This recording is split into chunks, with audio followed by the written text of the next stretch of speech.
Good evening. My name is Shifa, and I have a two-part question. Okay, Shifa.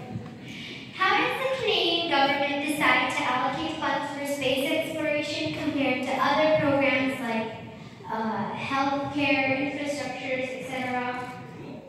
Secondly, I've noticed that in our education systems, children get play-based learning, and it has benefits. But when I see my peers around the world, I feel like they're way ahead of us, especially in math and science. How is our government planning to cover this gap? Wow.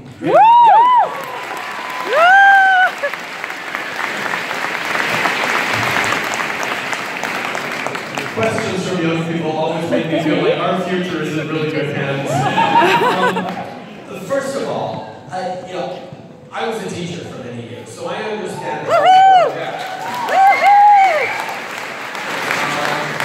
I understand how important play-based learning and keeping classrooms student-centered and making sure that we're motivating and encouraging and allowing for all the different types of learning that we have in our classrooms. Support for teachers, support for students, support for schools is absolutely essential.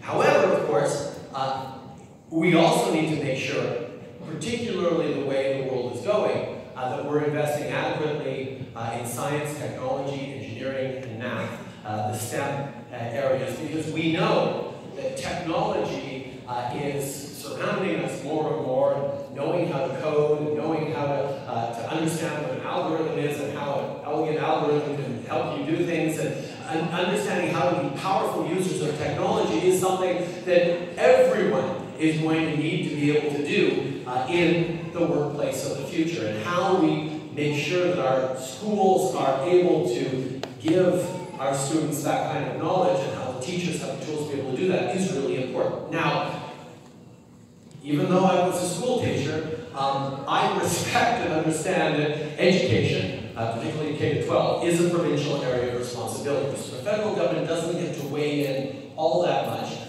except we figured out a few ways to do that, including an initiative called Kids Can Code, which is teaching 1 million kids across the country to learn how to code in elementary schools, because we know that if we offer this program, a lot of schools and a lot of teachers are taking it on. So we're definitely moving in that direction, but we need to do more. But I don't think teaching science and math is, certainly in the hands of a good teacher, at odds with an enriching and quality learning experience that you get through certain aspects of, as you say, play-based learning.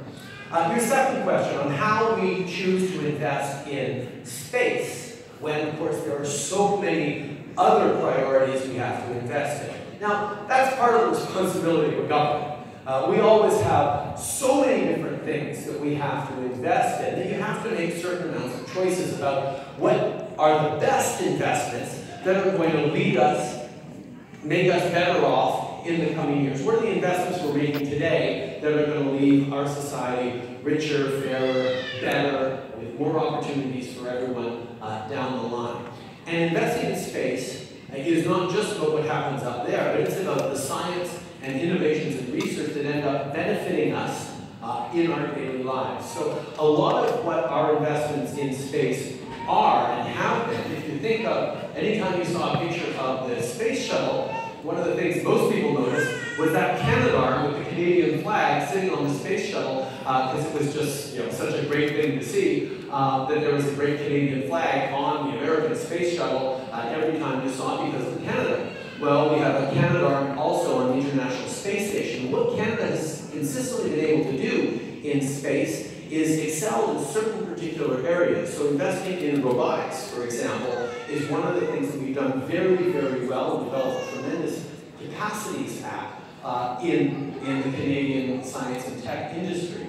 So if we make choices to invest in robotics programs that, yes, have a focus on space, we also know that there are an awful lot of uses for robotics in industry, in small businesses, increasingly in our country, in our day-to-day lives.